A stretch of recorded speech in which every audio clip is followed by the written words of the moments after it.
Hi friends, kitchen queen ಚಾನೆಲ್ಗೆ ಸ್ವಾಗತ. ಇವತ್ತು ನಾನು ನಿಮಗೆ ಹುರಿಗಡ್ಲೆ ಕರದಂಟು ಹೇಗೆ ಮಾಡೋದು ಅಂತ ಹೇಳ್ಕೊಡ್ತಾ ಇದ್ದೀನಿ.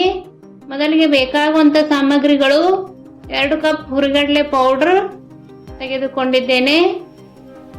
ಒಣ ಕೊಬ್ಬರಿಯನ್ನು ಈ ರೀತಿ ತುರಿದುಕೊಂಡು ತೆಗೆದುಕೊಂಡಿದ್ದೇನೆ. 2 ಕಪ್ ಸಕ್ಕರೆ, ಏಲಕ್ಕಿ ಪೌಡರ್ ಮತ್ತು ಗಸಗಸೆಯನ್ನು ತೆಗೆದುಕೊಂಡಿದ್ದೇನೆ. ಮೊದಲಿಗೆ ಒಂದು ಪ್ಲೇಟಿಗೆ ತುಪ್ಪ ಹಾಕಿ ಈ ರೀತಿ ಎಲ್ಲ ಕಡೆ ಹಚ್ಚಿಕೊಳ್ಳಬೇಕು. ಈ ಪ್ಲೇಟ್ ಮೊದಲೇ ರೆಡಿ ಮಾಡಿ ಇಟ್ಟುಕೊಳ್ಳಬೇಕು. ಈಗ ಗ್ಯಾಸ್ ಮೇಲೆ ಒಂದು ಕಡಾಯನ್ನು ಇಟ್ಟುಕೊಂಡು ಅದಕ್ಕೆ 2 ಕಪ್ ಸಕ್ಕರೆಯನ್ನು ಹಾಕಿಕೊಂಡಿದ್ದೇನೆ. 2 ಕಪ್ ಸಕ್ಕರೆಗೆ ಅರ್ಧ ಕಪ್ನಷ್ಟು ನೀರನ್ನು ಹಾಕಿಕೊಳ್ಳಬೇಕು.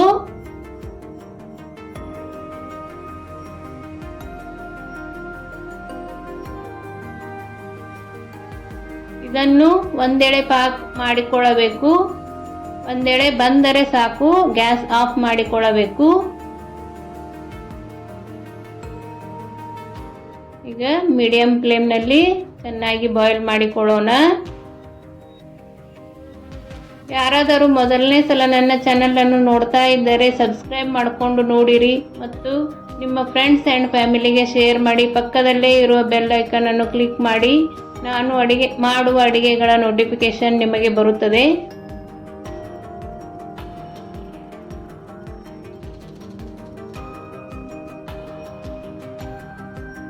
ಈಗ ಇದಕ್ಕೆ ಸ್ವಲ್ಪ ತುಪ್ಪ ಹಾಕಿಕೊಳ್ಳೋಣ. 3 ರಿಂದ 4 ಸ್ಪೂನ್ ತುಪ್ಪ ಹಾಕಿದರೆ ಸಾಕು. ತುಪ್ಪ ಹಾಕುವುದರಿಂದ ಟೇಸ್ಟ್ ಚೆನ್ನಾಗಿ ಬರುತ್ತದೆ.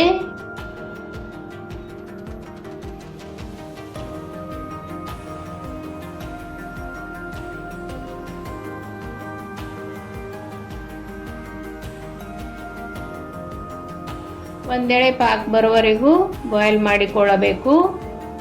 ಈಗ ಇದಕ್ಕೆ ಏಲಕ್ಕಿ ಪೌಡರನ್ನು ಹಾಕಿಕೊಳ್ಳೋಣ. ಈ ರೀತಿ ಒಂದೆಳೆ ಬಂದರೆ ಸಾಕು, ಗ್ಯಾಸ್ ಆಫ್ ಮಾಡಿಕೊಳ್ಳಬೇಕು. ಈಗ ಇದಕ್ಕೆ ಹುರಿಗಡ್ಲೆ ಪೌಡ್ರನ್ನು ಹಾಕಿಕೊಳ್ಳೋಣ. ಗ್ಯಾಸ್ ಆಫ್ ಮಾಡಿಯೇ ಹುರಿಗಡ್ಲೆ ಪೌಡ್ರನ್ನು ಹಾಕಿಕೊಳ್ಳಬೇಕು.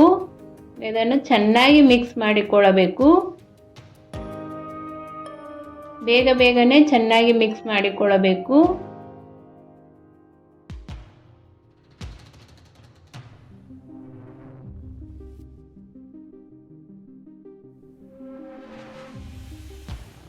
ಈ ರೀತಿ ಮಿಕ್ಸ್ ಆಗಬೇಕು. ಈಗ ಇದನ್ನು ಮೊದಲೇ ತುಪ್ಪ ಹಚ್ಚಿಕೊಂಡಿರೋ ಪ್ಲೇಟಿಗೆ ಹಾಕಿಕೊಳ್ಳೋಣ.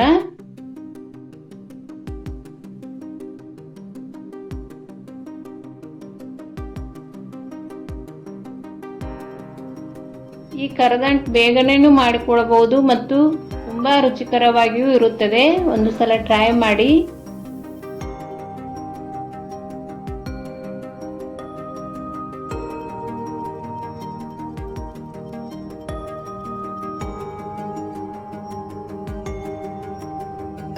ಕೈಗೆ ಸ್ವಲ್ಪ ತುಪ್ಪ ಹಚ್ಚಿಕೊಂಡು ಈ ರೀತಿ ತಟ್ಟಿಕೊಳ್ಳಬೇಕು. ಚೆನ್ನಾಗಿ ಎಲ್ಲ ಕಡೆ ತಟ್ಟಬೇಕು. ಈಗ ಇದಕ್ಕೆ ಮೇಲ್ಗಡೆಯಿಂದ ಒಣ ಕೊಬ್ಬರಿ ಹಾಕಿಕೊಳ್ಳಬೇಕು ಮತ್ತು ಗಸಗಸೆಯನ್ನು ಹಾಕಿ ಚೆನ್ನಾಗಿ ಮತ್ತೊಮ್ಮೆ ತಟ್ಟಿಕೊಳ್ಳಬೇಕು.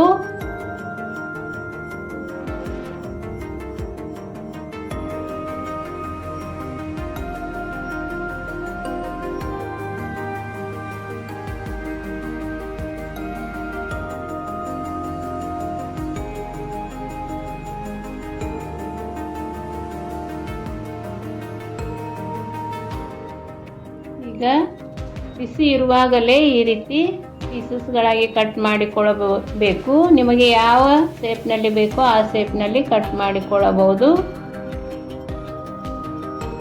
ಇಲ್ಲಿ ನಾನು ಡೈಮಂಡ್ ಶೇಪ್ನಲ್ಲಿ ಕಟ್ ಮಾಡ್ತಾ ಇದ್ದೀನಿ. ಬಿಸಿ ಇರುವಾಗಲೇ ಕಟ್ ಮಾಡಿಕೊಳ್ಳಬೇಕು. ನೋಡಿ ಎಷ್ಟು ಚೆನ್ನಾಗಿ ಶೇಪ್ ಬಂದಿದೆ.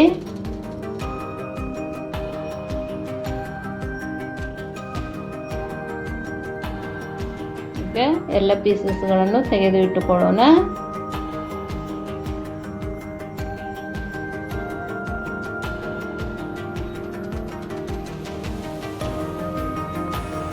ಈ ಸ್ವೀಟನ್ನು 10 ನಿಮಿಷದಲ್ಲೇ ರೆಡಿ ಮಾಡಿಕೊಳ್ಳಬಹುದು.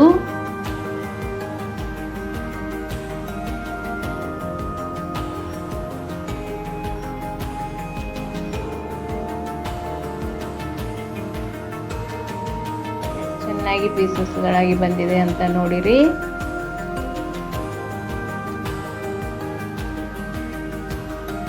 ಈಗ ಹುರಿಗಡಲೆ ಕರ್ದಂಡ್ ರೆಡಿ ಆಯಿತು. ಎಷ್ಟು ಸಾಫ್ಟ್ ಆಗಿ ಬಂದಿದೆ ಅಂತ ನೋಡಿರಿ. ಒಂದು ಸಲ ನೀವು ಮಾಡಿ ಹೇಗೆ ಬಂತು ಅಂತ ನನಗೆ ಕಮೆಂಟ್ ಮಾಡಿರಿ.